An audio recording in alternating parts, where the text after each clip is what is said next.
ഗവൺമെന്റും CPM-ഉം സംരക്ഷിക്കുക. അതാണ് യഥാർത്ഥ സ്ഥിതി. അതിനും മറുപടി പറയണം. ഗവൺമെന്റും പറയണം, CPM-ഉം പറയണം. അതിനും മറുപടി ഇല്ലായിരുന്നപ്പോഴാണ് നീ പ്രയാർഗവാദം അത് ജീവിച്ചിട്ട് പോലും നിങ്ങൾ ഇതില്ലാതാവില്ല. ഇതിനെ ഡയലൂട്ട് കേൾക്ക്. ഹൈക്കോടതിയുടെ നേതൃത്വത്തിലുള്ള അന്വേഷണം നടക്കുന്നത്. ആര് വേണമെങ്കിലും ഹൈക്കോടതി പോയി ഏത് കാലത്തെ പറ്റിയും പറഞ്ഞോ, ഹൈക്കോടതി അന്വേഷിച്ചോട്ടെ. ഞങ്ങൾ ഏത് കാലത്തെ അന്വേഷണം നടത്തിയാലും സ്വാഗതം ചെയ്യും. പക്ഷെ അതുകൊണ്ട് ഇതിനെ വെള്ളം ചേർക്കാൻ നോക്കണ്ട. ഇത് കേരളത്തെ ഞെട്ടിച്ച അയ്യപ്പന്റെ സ്വർണം കവർന്ന കേസാണ്. ജാമ്യം പോലും ഒരു കിട്ടണല്ല, ഒരാൾക്കും കൊടുക്കണല്ല. മനസ്സിലായി? ഒരാൾക്കും ജാമ്യം പോലും കൊടുക്കുന്നില്ല. എന്നിട്ട് പോലും ഒരാൾക്കെതിരെ നടപടി പോലും എടുത്തില്ല. അവരെ സംരക്ഷിക്കുകയാണ്. അപ്പൊ എന്താണ് CPM കരുതുന്നത്? എന്താണ് ഗവൺമെന്റ് കരുതുന്നത്? അതല്ലേ മറുപടി പറയേണ്ടത്.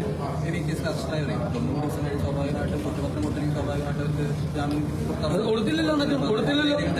അല്ലല്ല, അതൊക്കെ നിയമപരമായ കാര്യങ്ങളാണ്. ഹൈക്കോടതിയുടെ സൂപ്പർവിഷനിൽ അന്വേഷണം നടക്കുന്ന ഇതെല്ലാം അറിയാവുന്നവരല്ലേ ഹൈക്കോടതി ജഡ്ജിമാരായി ഇരിക്കുന്ന ആളുകൾ. അവര് നോക്കട്ടെ. എന്തായാലും അതിനൊരു മന്ദഗതി പാടില്ല. അത് പോകണം. ഞങ്ങൾ ഒരിക്കലും SITയുടെ കാര്യത്തിൽ അവിശ്വാസമൊന്നും പറഞ്ഞിട്ടില്ല. SITയെ മീതെ സമ്മർദ്ദം ചെലുത്താൻ മുഖ്യമന്ത്രിയുടെ ഓഫീസിൽ ശ്രമിക്കുന്നു പറഞ്ഞിട്ടുള്ളൂ അല്ലേ? അതേ പറയാം. അത് കോടതി ശരിവെച്ചല്ലോ. വേറെ രീതിയിൽ മന്ദഗതിയിലായി എന്ന് പറഞ്ഞല്ലോ. ഇടയ്ക്ക് ശങ്കരദാസിനെ അറസ്റ്റ് ചെയ്യാനുള്ള താമസം ഉണ്ടായി. വേറെ പല കാര്യത്തിലും പലരെയും ചോദ്യം ചെയ്യുന്നതിൽ താമസം ഉണ്ടായി. ചോദ്യം ചെയ്തതിന്റെ കണക്ഷനിൽ താമസം ഉണ്ടായി. പല കാരണങ്ങൾ കൊണ്ടായിരിക്കാം. എന്തായാലും വെയിറ്റ് ആൻഡ് സീ എന്താണ് സംഭവിക്കുന്നതെന്ന് കാണാം. വയനാട്ടിലെ ദുരന്തബാധിതർക്ക് സർക്കാർ മാസം നൽകിയിരുന്ന 9,000 രൂപ സഹായം അത് നിന്നിരിക്കാൻ പുതിയ ഉത്തരവിറങ്ങിയിട്ടുണ്ട്. ഞാൻ ഇതുപോലെ പറഞ്ഞല്ലോ, അവിടെ റെന്റ് കൊടുക്കുന്നില്ല പലർക്കും. അവിടെ പാവപ്പെട്ടവർക്ക് ചികിത്സ, ഈ അപകടത്തിൽ പരിക്ക് പറ്റിയവരുടെ ചികിത്സ സഹായം ചെയ്തു കൊടുക്കുന്നില്ല. പിന്നെ ആവശ്യമായ ഒരു സഹായവും ഗവൺമെന്റിന് ബാധ്യത 742 കോടി രൂപ ആളുകൾ കൊടുത്ത പൈസ കൊടുക്കുന്നുണ്ട്. എതിരെ ഇപ്പോൾ പ്രചരണം നടത്തുകയാണ്. ഞങ്ങൾ പ്രചരിപ്പിച്ചു CMDRF-ലേക്ക് പൈസ കൊടുക്കരുതെന്ന് UDF പ്രചരിപ്പിച്ചു. CMDRF-ൽ ഞാനടക്കമുള്ള ആളുകൾ പൈസ കൊടുത്തിട്ടുണ്ട്. UDF MLA-മാര് പൈസ കൊടുത്തിട്ടുണ്ട്. ഞങ്ങൾ തന്നെ ഏകദേശം 19 ലക്ഷത്തോളം രൂപ ഞങ്ങൾ തന്നെ കൊടുത്തിട്ടുണ്ട്. ഞങ്ങളല്ല, ഞാനടക്കമുള്ള ആളുകൾ, ഞങ്ങൾ MLA-മാർ, UDF MLA-മാര് മുഴുവൻ പൈസ കൊടുത്തിട്ടുണ്ട്. ഇപ്പൊ പ്രചരിപ്പിക്കുകയാണ്. UDF പറഞ്ഞു CMDRF-ൽ പൈസ കൊടുക്കരുത്. കള്ളത്തരം പറയാണ്, പച്ചക്കള്ളം പ്രചരിപ്പിക്കുകയാണ്. ഞാനടക്കം പൈസ കൊടുത്തിട്ടുണ്ട്. ഞങ്ങൾ MLA-മാരെല്ലാം, MP-മാരെല്ലാവരും പൈസ കൊടുക്കാൻ പറഞ്ഞു. ഞങ്ങളെല്ലാം പൈസ കൊടുത്തു. ഞങ്ങൾ ആരോടെങ്കിലും കേരളത്തിൽ പറഞ്ഞോ CMDRF-ൽ പൈസ കൊടുക്കരുത്? ഞങ്ങൾ കൊടുത്തു. ഞങ്ങൾ മാതൃക കാണിച്ചു പൈസ കൊടുത്തിട്ട്. എന്നിട്ട് വെറുതെ പ്രചരിപ്പിക്കുകയാണ്. അത് കോൺഗ്രസിന്റെ അവിടെ ഇവർ 1 കൊല്ലം പിടിച്ചു സ്ഥലം കണ്ടുപിടിക്കാൻ. എന്നിട്ട് ആ സ്ഥലം ഞങ്ങൾക്ക് തരില്ല എന്ന് പറഞ്ഞു വീട് വയ്ക്കാൻ. അപ്പോഴാണ് ഞങ്ങൾ സ്ഥലം കണ്ടുപിടിക്കാൻ പോകും. ഞങ്ങൾ 3 മാസം 4 മാസം കൊണ്ട് ഞങ്ങൾ സ്ഥലം കണ്ടുപിടിച്ച് ഞങ്ങൾ സ്ഥലം രജിസ്റ്റർ ചെയ്തു. അപ്പൊ കുറെ സോഷ്യൽ മീഡിയയിൽ വായി തോന്നുന്ന പൈസ എവിടെ പോയി? എന്റെയും KPCC പ്രസിഡന്റിന്റെയും ജോയിന്റ് അക്കൗണ്ടിലാണ് പൈസ.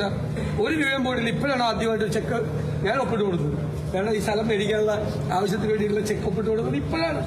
ഒരു ചെക്ക് ഒപ്പിട്ടത് അല്ലെ യൂത്ത് കോൺഗ്രസിന്റെ പൈസ പോയെന്നത്. അവരുടെ പൈസ KPCC-യിലേക്ക് അവർ തരുവാണ്. വെറുതെ പ്രചരിപ്പിക്കുകയാണ്. എന്നിട്ട് 742 കോടി രൂപ ബാങ്കിൽ ഇട്ടിട്ട് നാട്ടുകാരെ അവരെ സഹായിക്കാൻ കൊടുത്ത പൈസ ഒരു സഹായം കൊടുക്കുന്നില്ല. ചികിത്സാ സഹായം പോലും കൊടുക്കുന്നില്ല. ഈ ധനസഹായങ്ങളെല്ലാം നിർത്തി. എന്നിട്ട് പച്ചക്കള്ളം പ്രചരിപ്പിക്കുകയാണ് സോഷ്യൽ മീഡിയയിൽ കൂടി. ഞാൻ പറയല്ലേ, AKG സെന്ററിൽ ഇരുന്ന് സോഷ്യൽ മീഡിയയിൽ കൂടി പ്രചരിപ്പിക്കുന്നത് മുഴുവൻ പച്ചക്കള്ളമാണ്. ഒരു പ്രസക്തിയില്ല. ഞങ്ങളേതാണ്ട് പൈസ തട്ടിക്കൊണ്ടുവന്ന് ഈ പാവങ്ങൾക്ക് വേണ്ടിയിട്ട് ഉള്ള പൈസ അക്കൗണ്ട് പരിശോധിക്കും വന്നിട്ട്. ഇപ്പോഴാണ് ആദ്യമായിട്ട് ഒരു ചെക്ക്, ജോയിന്റ് അക്കൗണ്ടാണ് എന്റെ KPCC പ്രസിഡന്റ്, ഇപ്പോഴാണ് ഒരു ചെക്ക് ഒപ്പിട്ട് ചെക്ക് ഞങ്ങളിപ്പോൾ ഇതിന് കൊടുക്കാൻ വേണ്ടിയിട്ട് ഈ സ്ഥലം രജിസ്റ്റർ ചെയ്തപ്പോൾ. സ്ഥലം രജിസ്റ്റർ ചെയ്തല്ലോ. ഞങ്ങൾ 3-3.5 മാസം കൊണ്ട് രജിസ്റ്റർ ചെയ്തില്ലേ. സർക്കാർ 1 കൊല്ലം പിടിച്ചു. 1 കൊല്ലം കഴിഞ്ഞിട്ടാണ് സർക്കാർ സ്ഥലം കിട്ടിയത്. ഞങ്ങൾക്കത് തരില്ല എന്ന് പറഞ്ഞപ്പോഴേ ഞങ്ങളിൽ അവിടെ പണിയാന്ന് വിചാരിച്ചാണ് വേറെ സ്ഥലം. ഞാൻ പറഞ്ഞതിൽ എന്താ തെറ്റ്?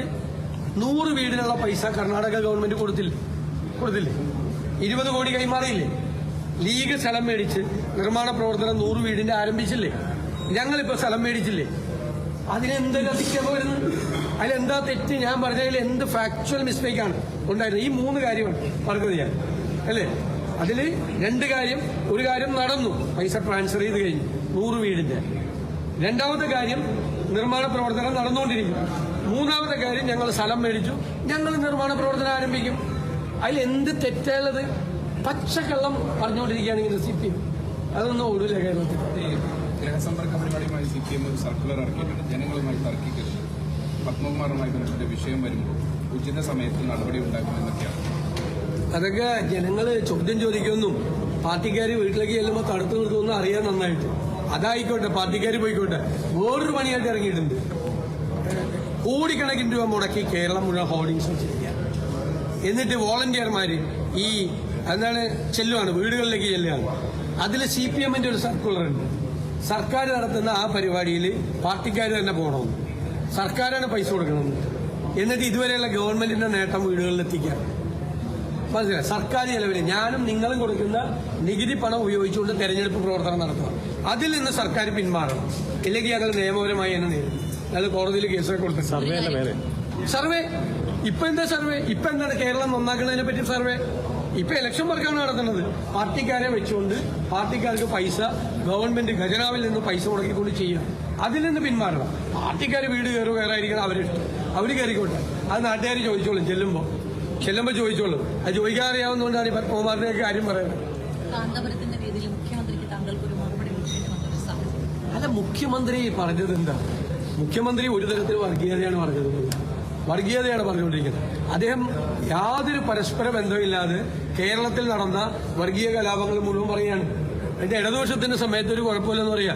ഇടതുപക്ഷത്തിന്റെ സമയത്തും കേരളത്തിൽ വർഗീയ കലാപങ്ങൾ നടന്നിട്ടുണ്ട്. കേരളത്തിൽ പല സ്ഥലത്ത് നടന്നിട്ടുണ്ട്. കോടിയേരി ബാലകൃഷ്ണൻ ആഭ്യന്തരമന്ത്രിയായി നടന്നിട്ടുണ്ട്. അശ്വാനന്ദൻ മുഖ്യമന്ത്രിയായിരുന്നപ്പോൾ നടന്നിട്ടുണ്ട്. പല സമയത്തും നടന്നിട്ടുണ്ട്. ഇപ്പൊ ഇല്ലാത്തത് നല്ല കാര്യം. പണ്ട് നടന്നിട്ടുണ്ട്. അത് എന്താണ് പറയാൻ ഉദ്ദേശിക്കുന്നതെന്ന് നമുക്കാർക്കും മനസ്സിലായില്ല. എന്നിട്ട് അദ്ദേഹം മതേതരത്വത്തിന്റെ വക്താവാകാൻ ശ്രമിക്കുകയാണ്. മതേതരത്വത്തിന്റെ വക്താവാകാൻ എങ്ങനെ ശ്രമിക്കുന്നത്? ഒരു വശത്ത് ഈ വിദ്വേഷ പ്രചരണം നടത്തുന്ന ആളുകളെ പ്രോത്സാഹിപ്പിക്കുകയാണ്, അവർക്ക് പട്ടും വളയും കൊടുക്കുകയാണ്, പൊന്നാറ ചാർത്തുകയാണ്, അല്ലേ? ഒരു വശത്ത് എന്നിട്ട് അവരെ കൊണ്ട് പറയിപ്പിക്കുകയാണ് ഇവർക്ക് പറയാൻ പറ്റാത്ത കാര്യങ്ങൾ. അപ്പോ സംഘപരിവാറിന്റെ അതേ പാതയിലാണ് കേരളത്തിലെ ജാതിമത ശക്തികൾ തമ്മിലുള്ള സംഘർഷം ഉണ്ടാക്കി അവരെ തമ്മിലടിപ്പിച്ച് അതിൽ നിന്ന് രാഷ്ട്രീയ മുതലെടുപ്പ് നടത്തിയാണ് സംഘപരിവാർ രീതി. അതേ രീതി തന്നെയാണ് മുഖ്യമന്ത്രിയും മുഖ്യമന്ത്രിയുടെ പാർട്ടി അവലംബിക്കുന്നത്. എന്നിട്ട് മതേതരത്വത്തെക്കുറിച്ച് വാദോരാതെ പ്രസംഗിച്ച മറുപടി പറയണ്ടേ? ആ മറുപടി കൊടുത്തു. ഇത്രയും